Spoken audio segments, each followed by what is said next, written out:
Are you looking for an experience that will grow your teenagers' faith, increase their leadership skills, and teach them the discernment to engage with the world all around them, all while taking them on the adventure of a lifetime? I mean, who isn't looking for that?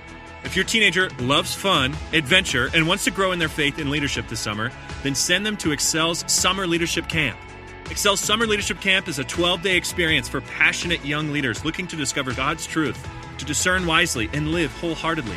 Your teenager will embark on a transformative journey in the Blue Ridge Mountains, where they'll build lasting friendships in the context of community, embark on thrilling adventures like camping, rock climbing, whitewater rafting, and they will receive expert training and certifications in categories like CPR and wilderness first aid. Each aspect of the camp is woven together to help them learn to discover truth, to discern wisely, and take godly action in the context of real-life situations. To learn more or begin an application, go to theexcelcamp.org. That's theexcelcamp.org. Hurry, because summer is just around the corner. And what the unexpected result is, she provided care for many of her patients throughout the years on every day of the week. She woke up Monday morning after she had retired, staring at four walls. Welcome to the Reclamation Podcast, where our goal is to help busy people reclaim good practices for faith and life. Here's your host, Tony Meltenberger. Hey everybody, welcome to the Reclamation Podcast. I'm excited to bring you this conversation with a friend of mine, Tony Hixon. Tony has done a lot of things in his life. I'll let Tony fill you in on all of that. And today we're going to talk about his journey, perspective, and I will warn you up front, it's a sensitive topic. We'll be talking a little bit about suicide today and kind of the implications of that in the church. So if this is an issue for you that might be particularly close to home, I might invite you to listen to this with a friend, or just keep that in mind as we move forward. So with that in mind, let me welcome on Tony. Tony, how the heck are you, man? Hey, Tony. Yeah, two great names right here. Yeah, so, our name backwards is Why Not? Why not, man? So I'll call you Pastor Tony, so that way if our voices interchange, we'll know who's actually chatting. But I'm doing well. I appreciate you having me on today. So let's jump right in. How would you describe your relationship with God? Yeah, so I became a Christian at a fairly young age, raised in a house where we went to church every Sunday. And where'd you guys go to church at? So I'm from area Northwest Ohio called Findlay, Ohio. Okay. And the church that we went to was called New Life Ministries, and New Life Ministries was on the Pentecostal side of the spectrum of life. All right, look out. And yeah, watch out, man. It was crazy Speaking stuff. But I was a kid, and what's that? Did you speak in tongues? I did not, but I heard quite a bit of it. It was, but when you're a kid and growing up with it, it's normal. Yeah, I love it. Unfortunately, that church fell apart due to, I don't even know, I was a kid. And we went from there to a smaller church in our community called St. John Mennonite Church. So if you talk about the spectrum of denominations, going from a Pentecostal to a Mennonite was quite. That's like going from an Ohio State fan to a Michigan fan. No doubt. So fell in love with the church. The pastor brought the truth. Sunday school youth program was really great, and came to know Christ at an early age, around the 5th or 6th grade time frame. And throughout college, then, as a lot of stories go, you start to explore different areas of your life, and fell away a bit. But by the time college had wrapped up, God had reclaimed a part of my heart, and I've had a pretty solid relationship with Him ever since. Nonetheless, here I am in my 40s, and the career is going well. Yeah, now tell everybody what it is you do. Yeah, I'm a financial advisor. I'm a partner, a founder of a wealth management firm here in Findlay, Ohio, called Hixon Capital Management.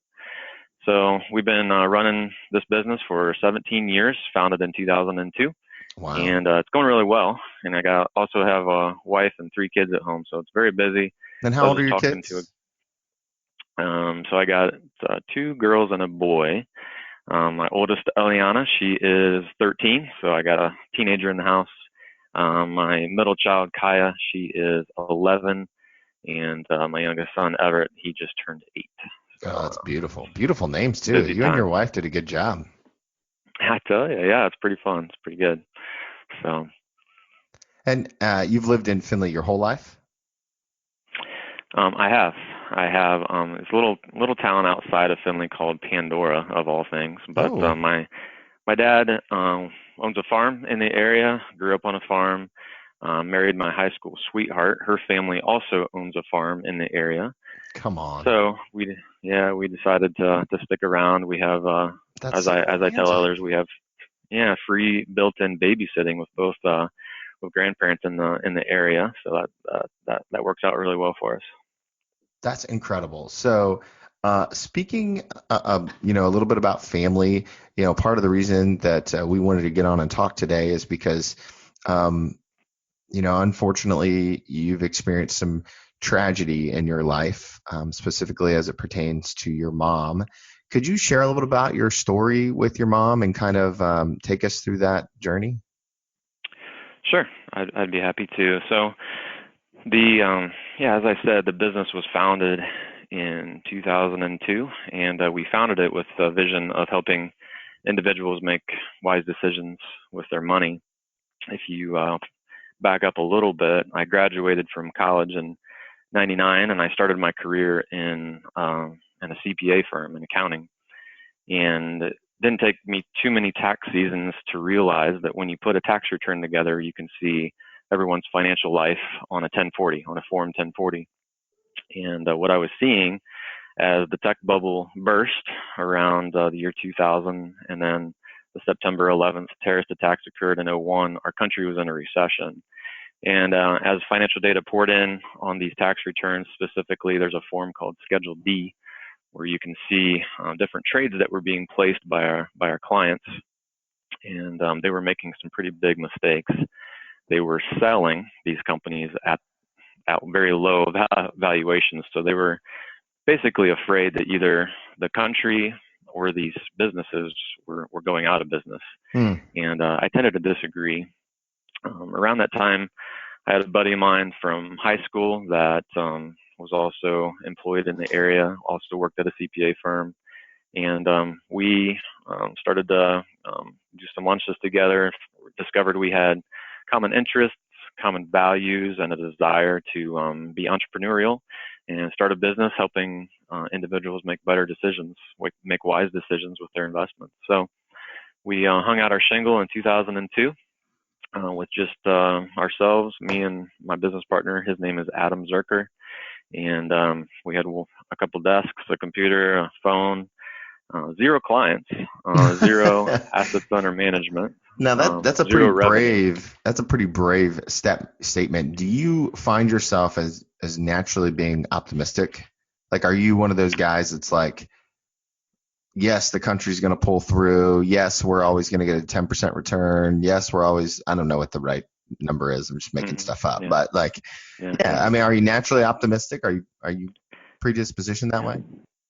I am, and I think that's confirmed in the Strengths Finder, which I think you've taken, Pastor Tony, as well. I think my third largest strength is positivity. Oh, So yeah. I do tend to be optimistic. I see the Guys glass like as you are half so full. great to have around the office. It is fun. I mean, if you think about just the human innovation that's occurred over the past just 10 years, if you go all the way back to 20 years, we're never going to want to go back to the good old days. I'm of the mindset that the best is always ahead, and I'm just looking forward to seeing what else is around the corner. So I love I that tend to about be you. optimistic. Yeah. Yeah, so I tend to be optimistic, and it also helps when you're investing clients' money to be able to have that mindset, because right around the corner, after we started the business in '02, came the great financial crisis, right? The Great Recession of 2008. And by about that time, it was just Adam and I and a part-time secretary, and we had quite a few clients, and we saw our assets decline. We measure our business by assets under management, so all the investments of our clients really declined by quite a bit. But '08 and '09 continued to plug away, and we started to see bit of a change in some fundamentals, and the country started to turn around, companies started to turn around, and henceforth we have had about an 11-year bull market. So it's been a good time to be an investor. Now, let me ask you this. So about real quick, what do you think yeah. the difference is between somebody who didn't make it during those recession years versus your company that is now thriving in the bull market? Yeah, I think well, let me tell you a story. There was a client that we had onboarded, I think around 2005, 2006, had about $1 million in investments, and by the time the depths of '08 had happened, he had lost quite a bit of that. That like 60%, 40%, 40%. So his account had declined by about $400,000.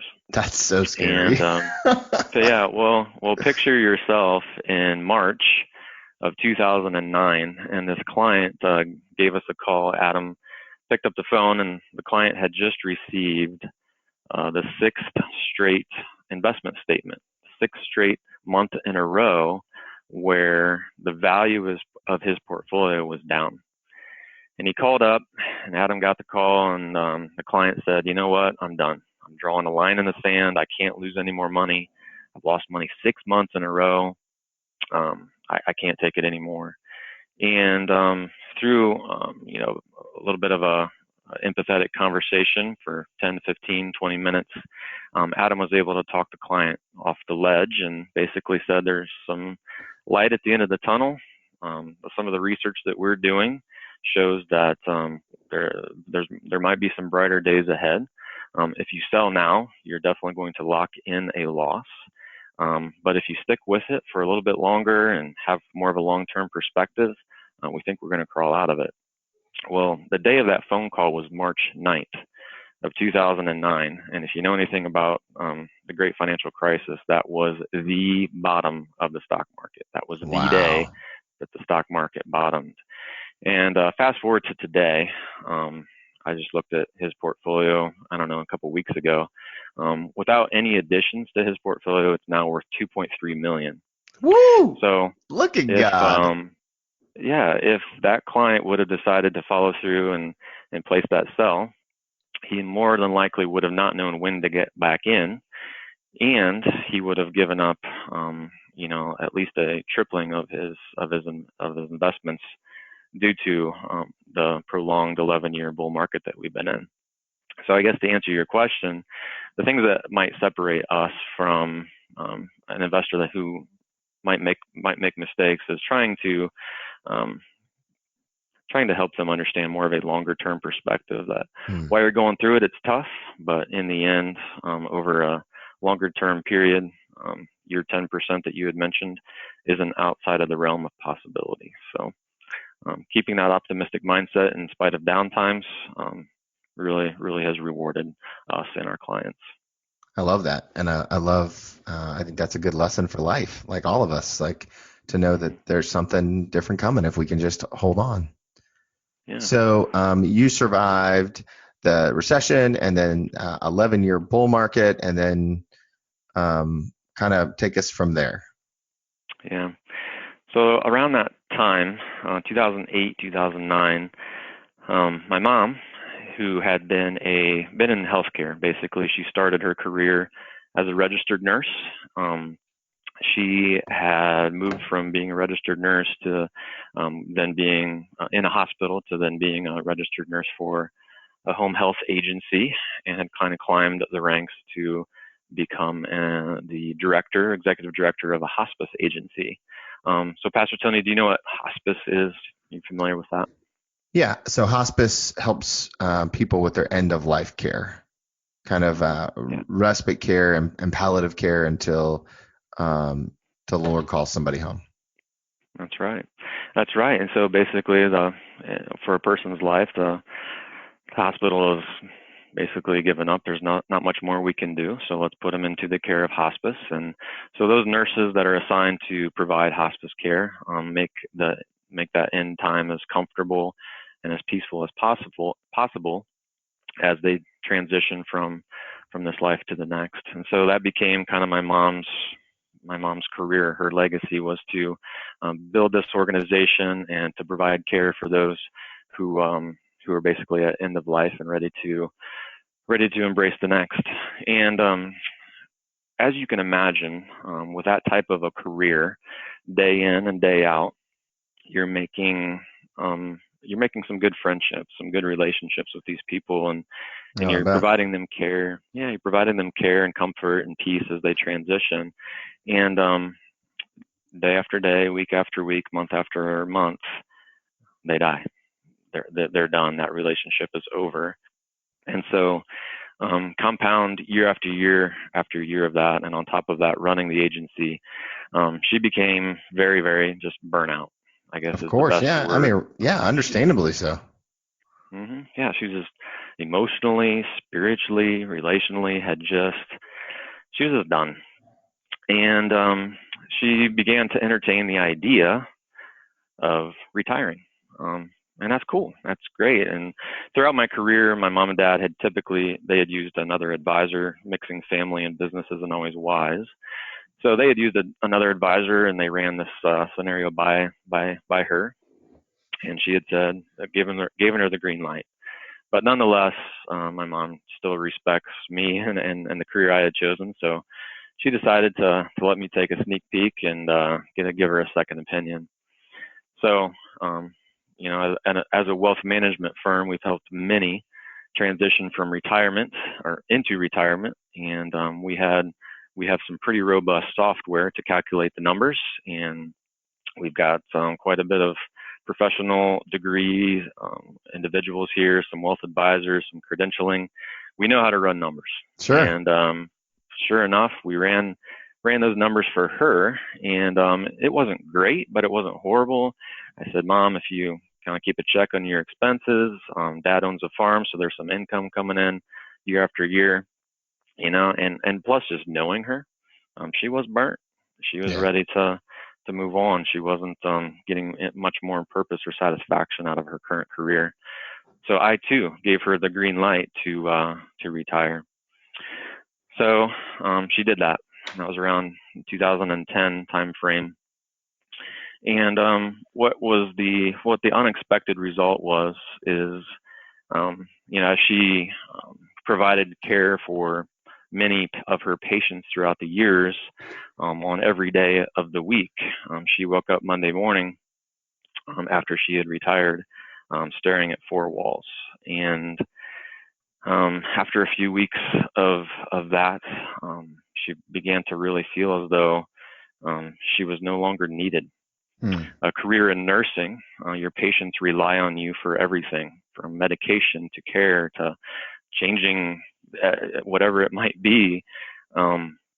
She was used to being relied upon, to being needed, to providing that care, and she transitioned into retirement without having that a correct mindset as to what that might mean. And she began to become. Of course, you couldn't see that at the time. Absolutely not. And I mean, it's not like, honest. Yeah, I don't think that it's not like you can see when someone doesn't have a plan for what's next. Mm-hmm. Yeah, and to be honest, she was so burnt out. I thought, man, this is exactly what she needs, is to get out from under all of this. But in hindsight, that was one of the things that really gave her purpose. And in the end, that was something that when that purpose was taken, or when she decided to retire, basically, she began to sink into a very deep depression.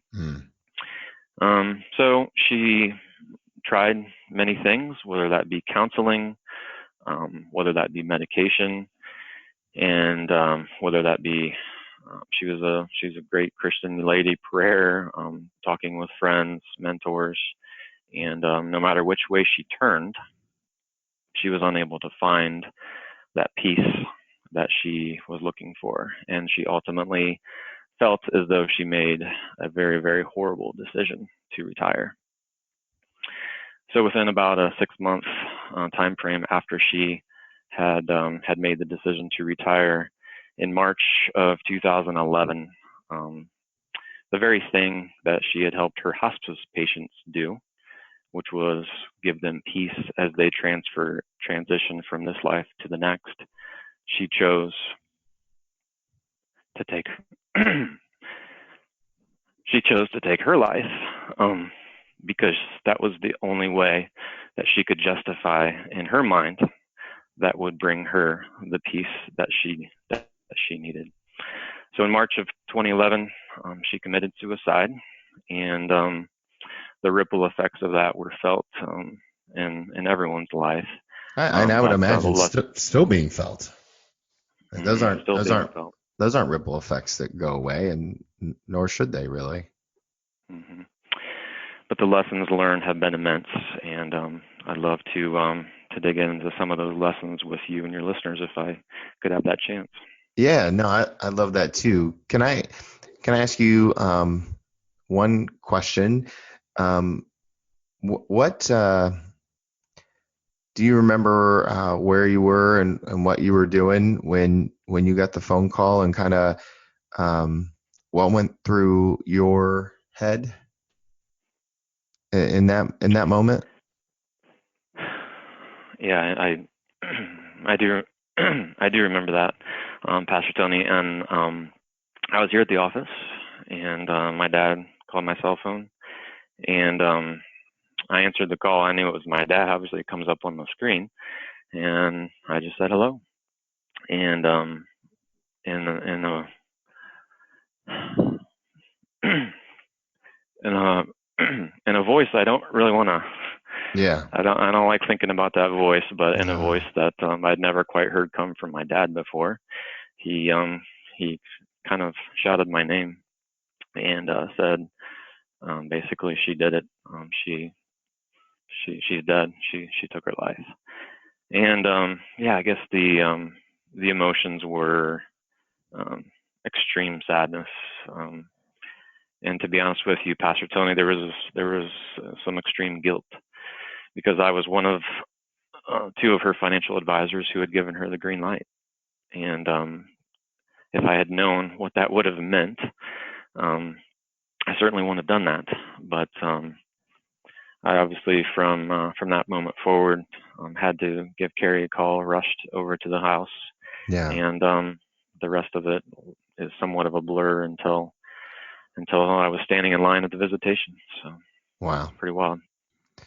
Thank you for sharing that very vulnerable and intimate moment with us. If I could ask, I would imagine, and I've certainly talked to people.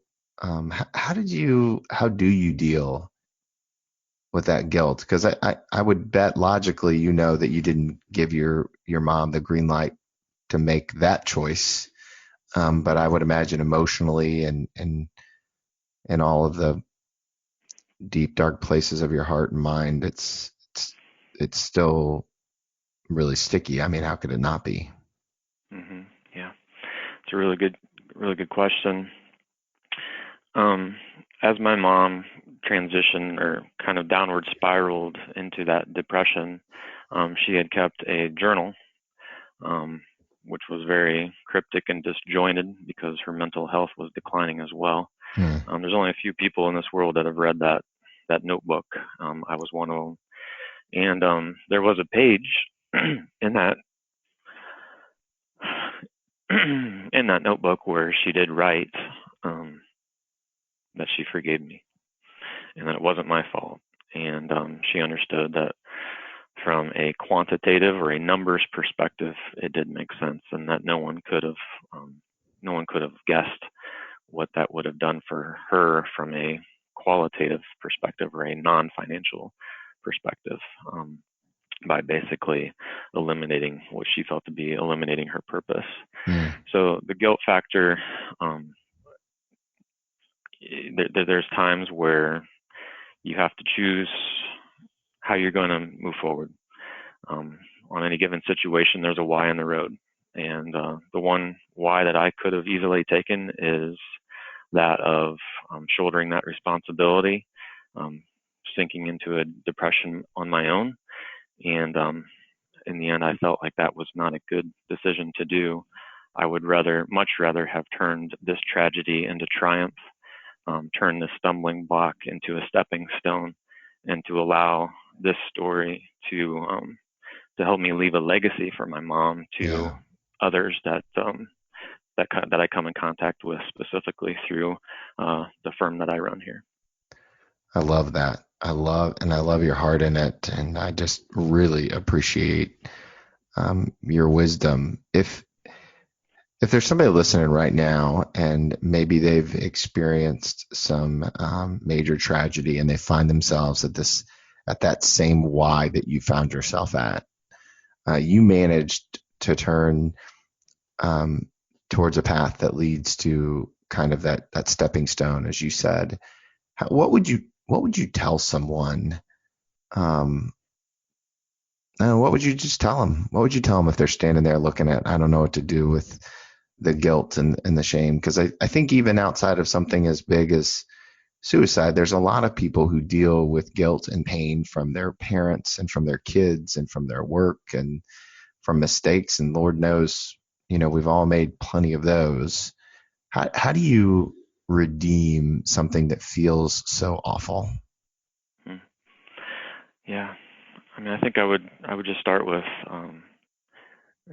it's not your fault. Don't shoulder the burden that wasn't created by you. I've also encouraged them to just seek God. He provided that peace when I needed it most. And any particular verses or scripture that you clung to in that moment? Yeah. You'll be able to tell me where it's at more than I can, but the one that sticks in my mind was that to pray for peace that transcends all understanding. And there were certainly times that I had navigated that journey where that peace that I didn't quite even understand where it was from. Certainly God provided that. It transcended my understanding. And so for those people who may be struggling with that burden of guilt or that mindset of which path to take, I would simply remind them that in the end, the best is ahead, that God loves you. He's not mad at you. He cares about you. And the peace that he provides can transcend, does transcend all understanding. And he provides that free of charge. And he loves you. You're his child. And he's there for you. Come on, man. That'll preach. I'll start calling you Pastor Tony. There you go. This episode is brought to you by Peacock. The new Peacock original documentary, Matthew Perry, A Hollywood Tragedy, dives deep into the beloved actor's rise to fame and his tragic death. 5 people, including Perry's personal assistant, 2 medical doctors, and an alleged Hollywood drug dealer known as the Ketamine Queen, were charged with conspiracy to illegally provide Perry with the ketamine. Explore the details of the case in this heartbreaking special, streaming now only on Peacock. I've had a lot of conversations that people have been through difficult times. How did you manage to maintain such a good relationship with God and Jesus and even the church? Because it would be naive to think that the church has some really weird baggage around suicide. Can you share with us kind of your perspective on all of that? Mm-hmm. I'd love to, and but before I do, I'd like for you to maybe help dig into that baggage that the church tends to carry around suicide. I often know that there's typically 2 paths that the church believes about suicide. Could you dig into a little bit about each of those paths, and then I'll certainly jump in. Sure. Well, for a lot of years, certain denominations have said that suicide is a mortal sin. And so it was a cultural understanding historically throughout the church. And that has since changed, but the cultural baggage around that takes generations and generations to go, kind of dissipate and go away. And so for some people, they view suicide as an unforgivable sin. Now, since then, the church has kind of changed their position on that idea and look at more of an illness, typically like a mental illness would. And so those are typically the two paths as I understand them.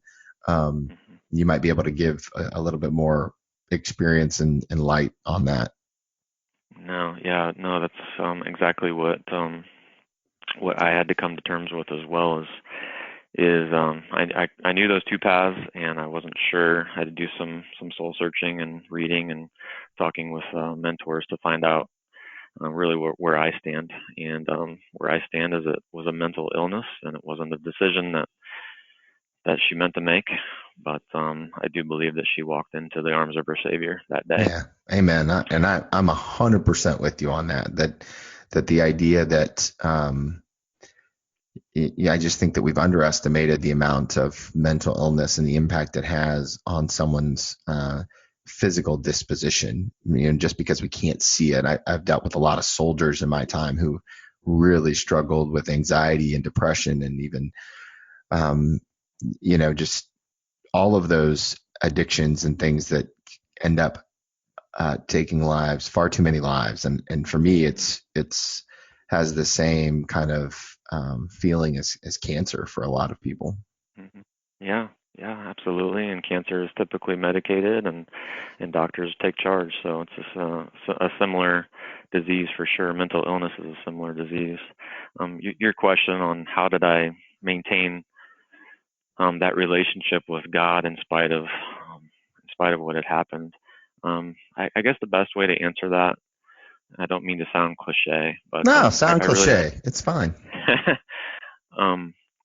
The very fact that we believe that we're believers, that God has called us, it's odd sometimes the things that I believe. The virgin birth, the flood, the God created it all. It's just kind of odd but cool. And there was really a point where I had to decide: is this something that I'm going to continue to believe and follow, or is it not? And that was many years ago, back in college.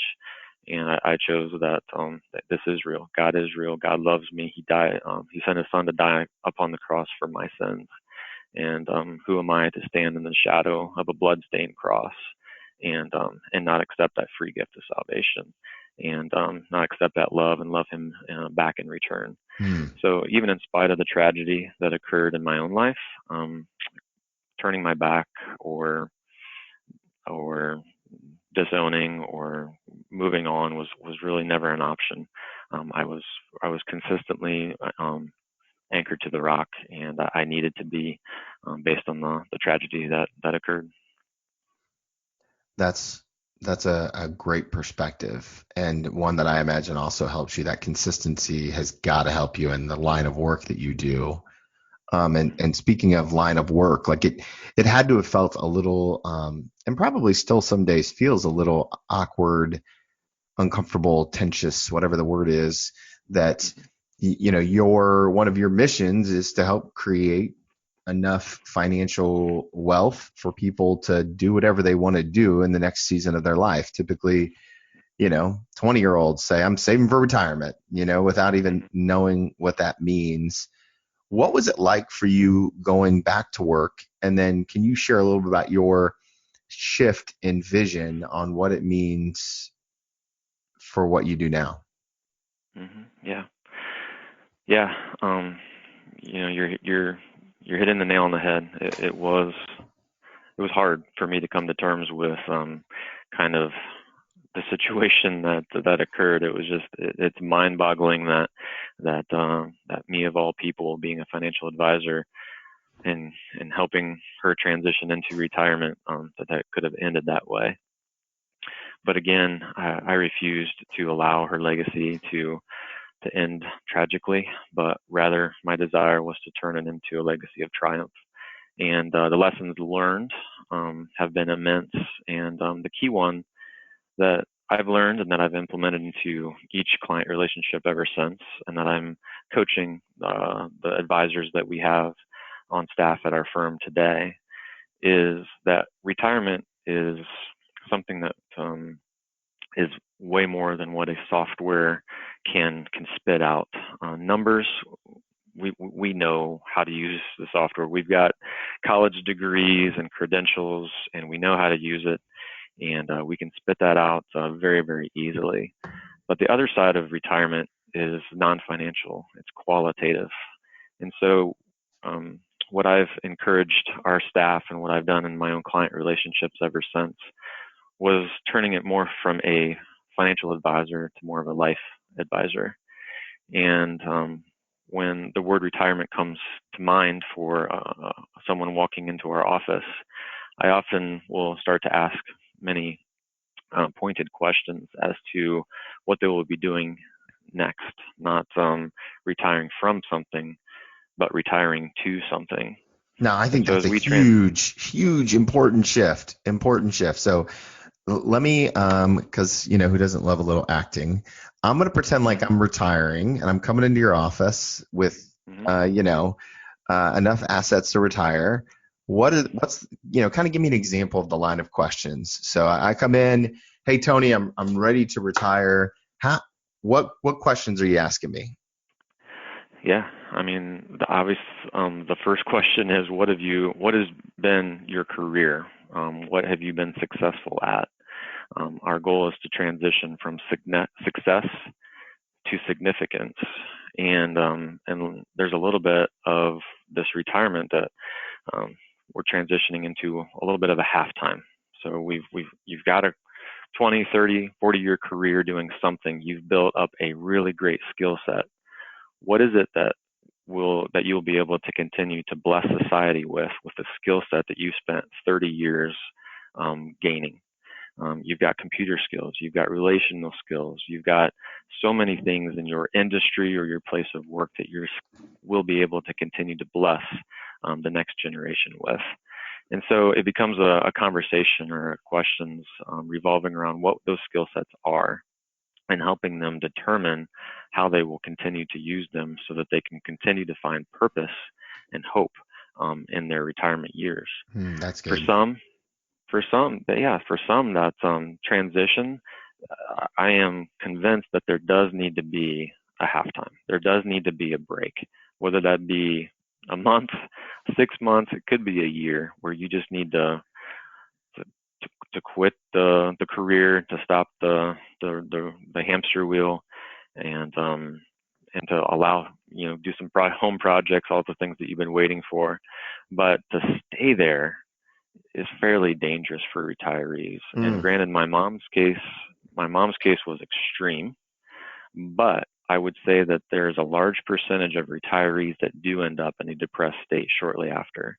Because if you think about it, you've been in a successful career, you go to work every day, you have camaraderie with your teammates, you have social time, you feel needed, you're accomplishing your purpose on the world and on the earth. You're getting 200 emails a day. You're busy. You retire, and on a Monday morning, there's none of that. And all of it just stops, doesn't it? All of it stops, and you get 2 emails that day, and both of them are junk. And there's no social time.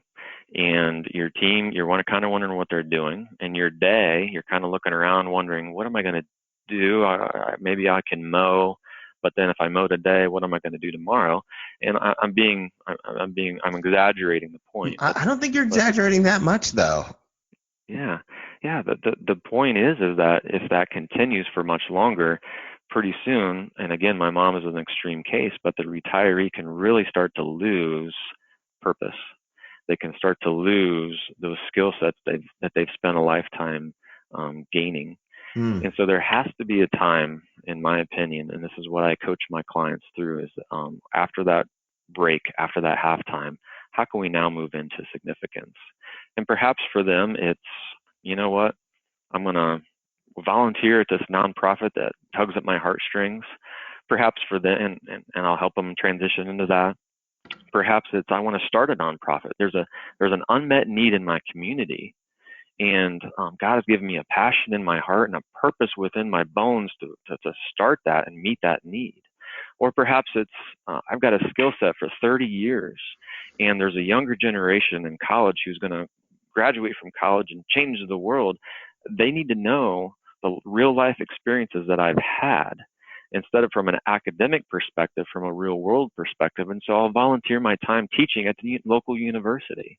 Or perhaps it's, I've got grandkids and they're kind of spread throughout the country, and, their moms and dads, they're working full time, and, they need a date night.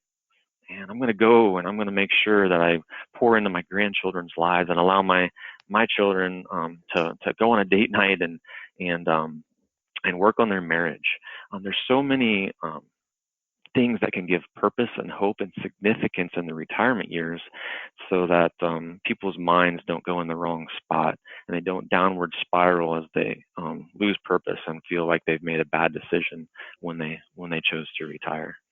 So I think that this is so good, and you probably represent a large portion of our audience in terms of demographic. What are you, 39, 40 years old? 42. I'm an old guy. 42, man, but you're so fit, so you look young. Thank you. Yeah, you've got 3 kids, different ages. You're in the midst of a career that's booming. What are you doing, and what would you tell our listeners to do now to prepare for retirement that has nothing to do with money? Yeah, the best way I can describe it is think outside of yourself. There's a big world out there, and there's a lot of need. And in your career, you might be able to accomplish solving a lot of that need, but at the same time, your current career typically is the time where you're able to be successful. You're building a business, you're earning income, you're putting money away for that retirement. What is it that you want to transition into significance for? What is it that you want to leave a legacy in your life about?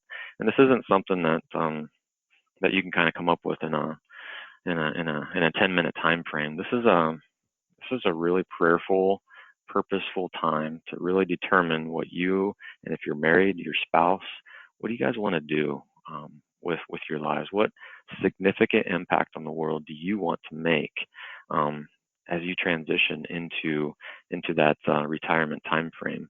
And honestly, this demographic, this 40-year-old, it's tough to think that far in advance. I was going to push back on you a little bit, because I've got 3 kids in sports. I've got church responsibilities. I've got a lot of things going on.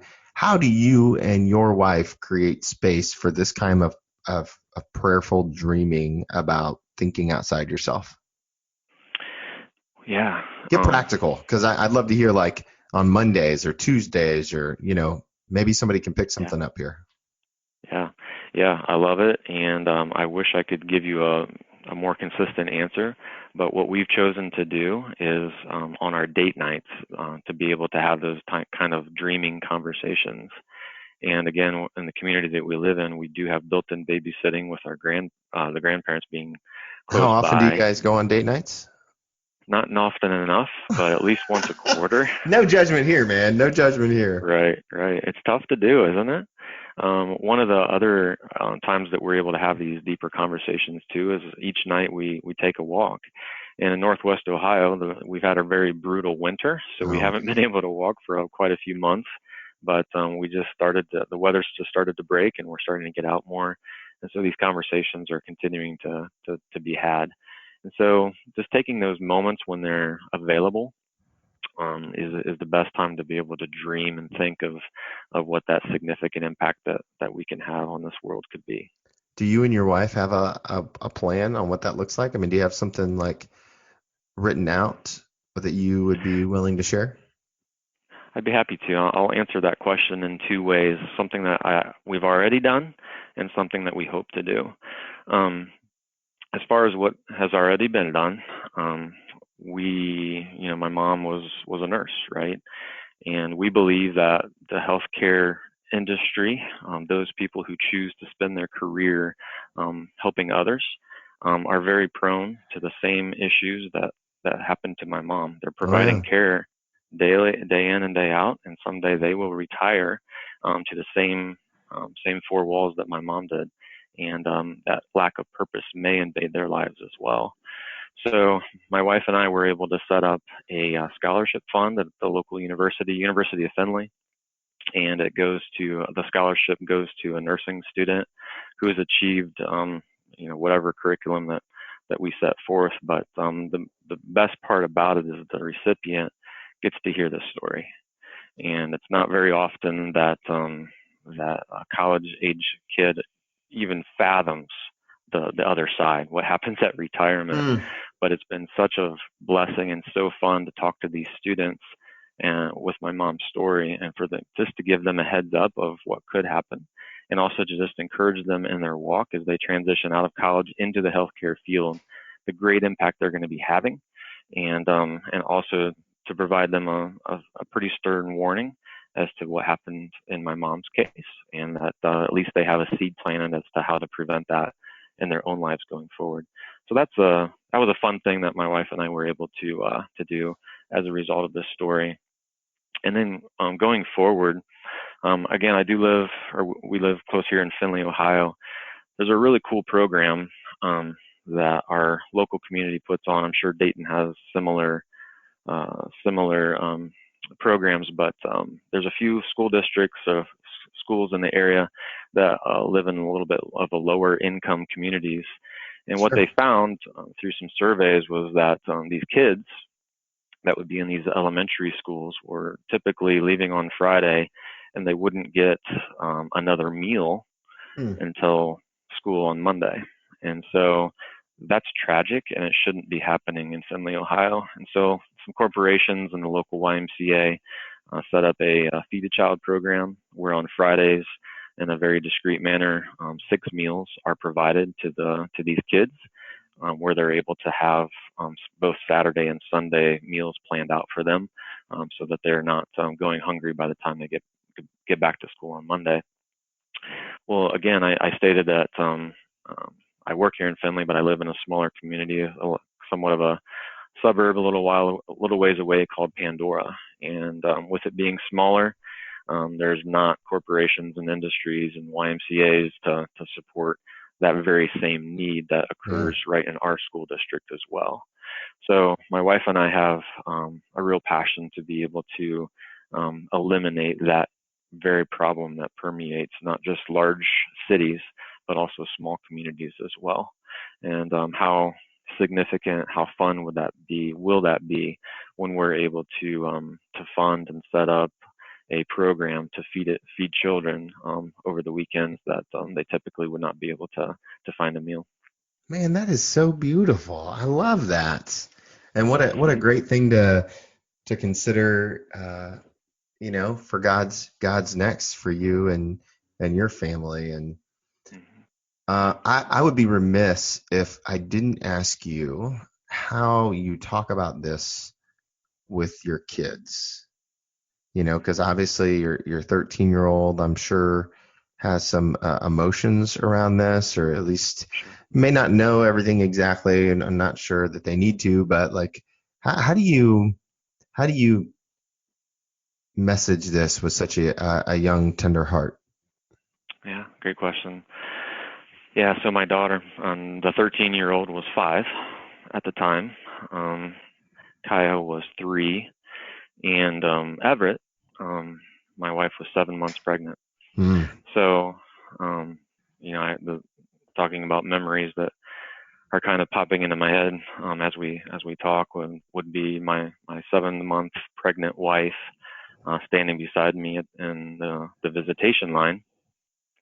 7 months pregnant, you don't typically want to stand for 6-8 hours, and turns out she didn't leave my side.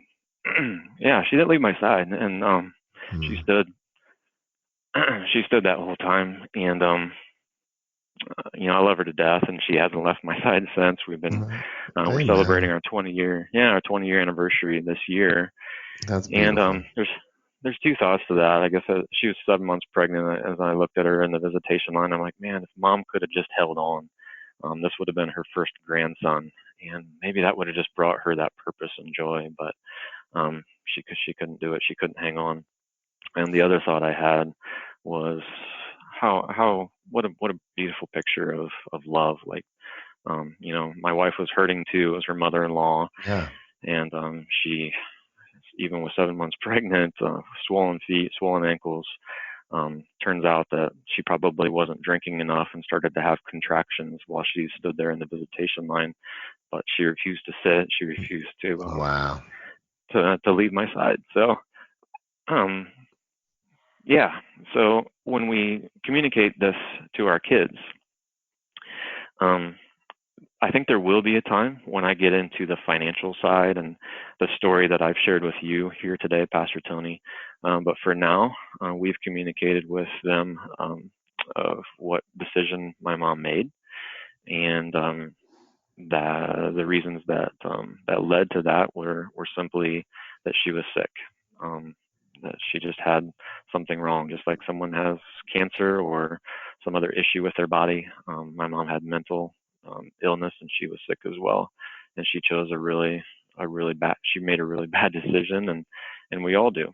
And in this case, hers was more permanent than the ones that we typically make. And we just simply remind him that she loved them with all of her heart. She was a great grandma, and the tragic part is that they've had to live the past 8 years. Everett's never met her, obviously, but the blessing that she was to them, a prayer warrior. She loved buying them gifts and things, and every time she came over, there'd be something that she would give them, and my kids loved her to death as well. But in the end, it's obviously just a sickness that occurred, and we just try to communicate it to them that she loved them. My mom loved them to death, and that they'll get to meet her again very soon, someday up in heaven. Wow. What a testimony, man, about love and what that means. And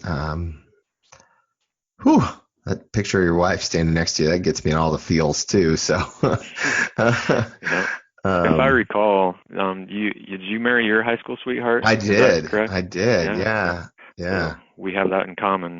We were high school sweethearts as well, and so it's kind of cool to think that she stuck by me through a lot of crazy things, and that was one in particular that really stands out. That she could have easily sat down. She probably should have sat down. She should have drank more water, but she refused to leave my side, and I think that's just a great. Good luck telling a 7 month pregnant woman what to do.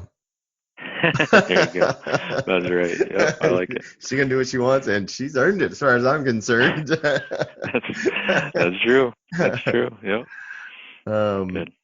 Well, let me ask you this: if there's somebody listening today who is struggling with depression and struggling with their purpose and struggling with life,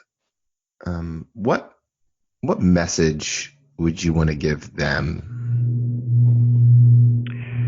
Don't give up. The best is ahead, and it's hard to understand that at the time, but if we can take, just like investing, taking a longer term mindset, while difficult, it's necessary to be able to get past this, because this is the time that God reaches down and cares for you the most. You may not feel it at the time, but you can look back and see his hand in that circumstance, in that situation.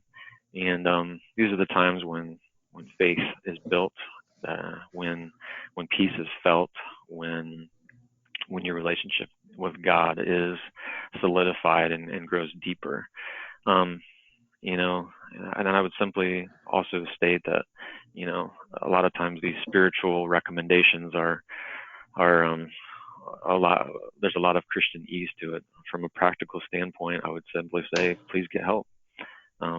There's a lot of great counselors. There's a lot of great doctors that have put a lot of time and energy and research into figuring out what medications and what type of counseling you might need. But in the end, I would simply encourage you, don't do life alone. Talk with somebody. A church is a great place to start, and there's a community of believers there who love you, who serve a God who loves you, and they don't want to see you continue to suffer anymore, and they want to see you turn your tragedy into triumph as well, not for pride, but for His glory. Beautifully said. Beautifully said. Now, one of the questions I love to ask all my guests, and I'm particularly interested in hearing this from your perspective. If you could go back to Tony, starting a brand new business, newly married, just kind of in the beginnings of this, what advice would you give yourself, knowing everything that happened and what you know now? Yeah.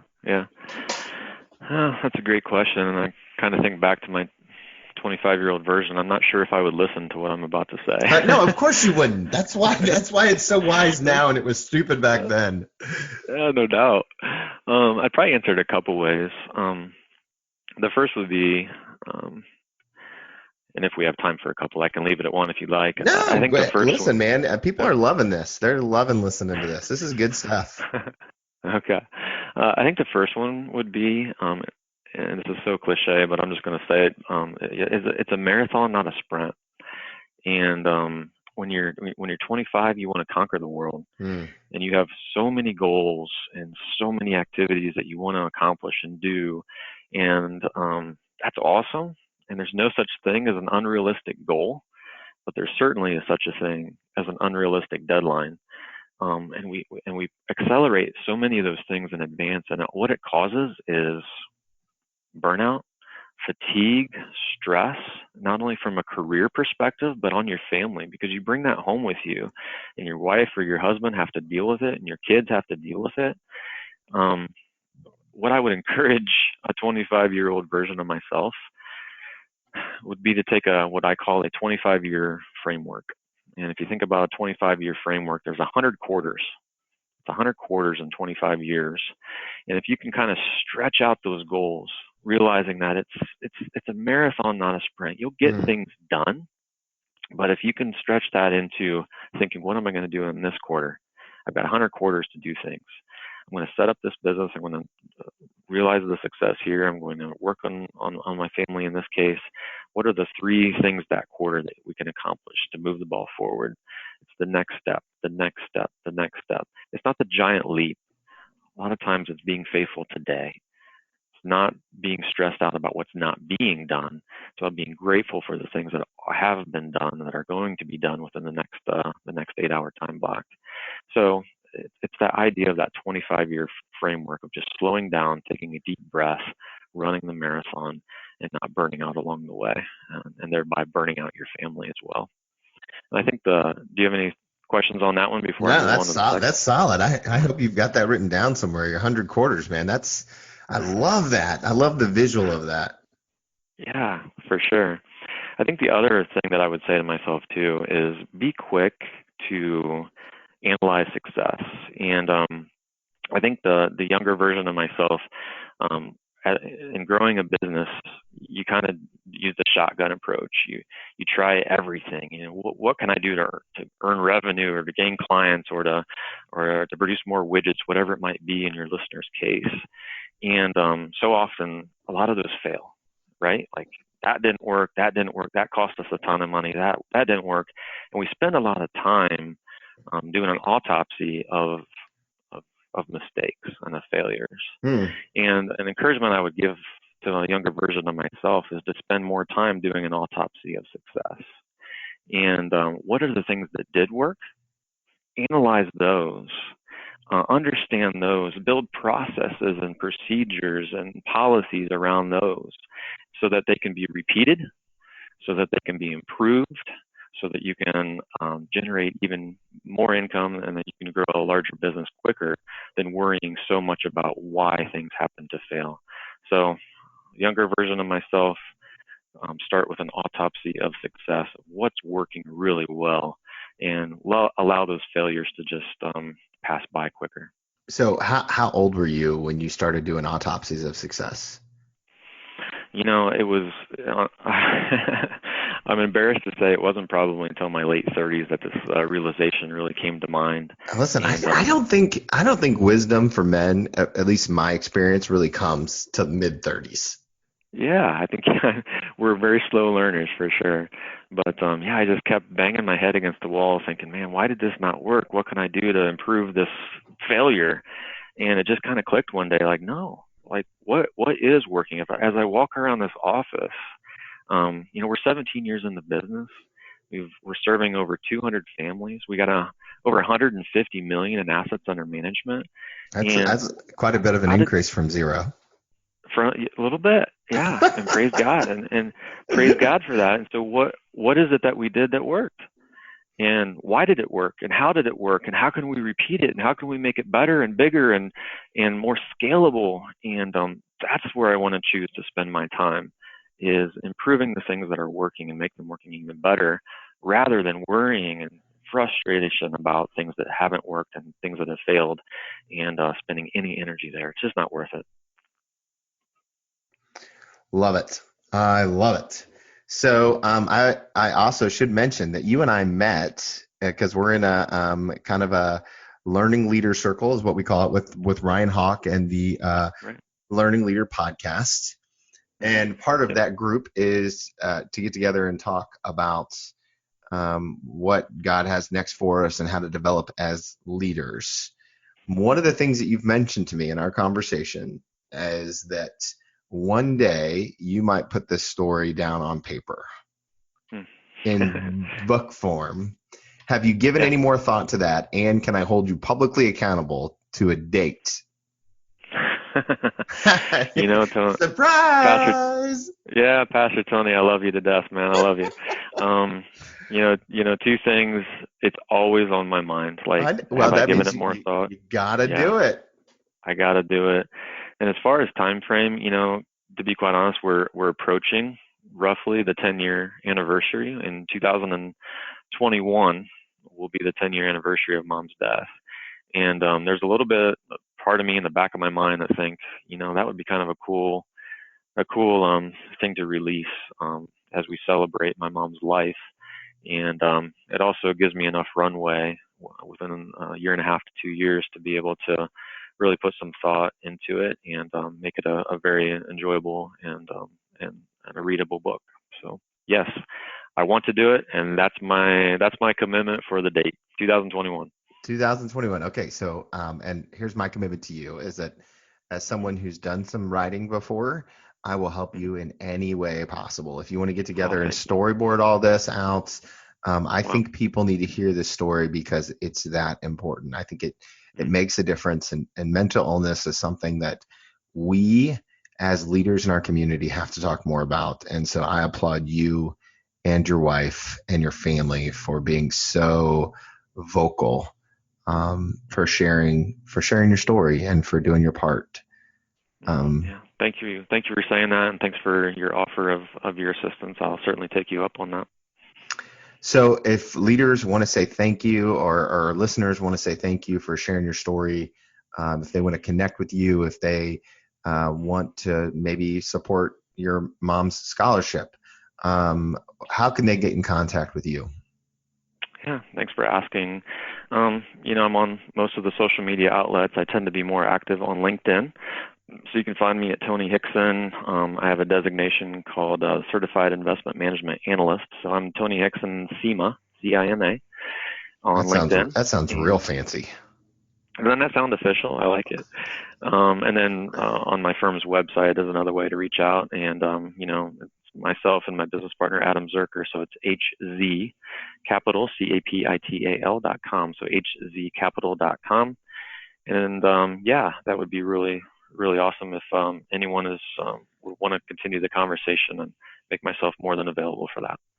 And we'll link to all of that in the show notes, so that if people didn't catch a spelling or whatever, or maybe you're mowing the grass or on the elliptical, and you could just look it up, and we'll make sure that people can find you. You and I are also connected on social media, so you can always go through me, and we would love to get you. And finally, if somebody's out there and you're struggling and you need help, reach out. I know many people, I myself am available to talk. If you need to talk, let's make it happen. And let's talk about some of the struggles. And like Tony said, we are in fact better together. So, hey brother, I appreciate you. Thank you so much. And what an incredible story and what God's doing. I can't wait to journey with you in this next season. Yeah, thank you for your time, Pastor Tony. Thanks for having me on. Blessed to have been able to get to know you better and encourage you to be faithful today. Amen. Like what you heard? Please take a minute to rate and share so others like you can find good practices for faith and life.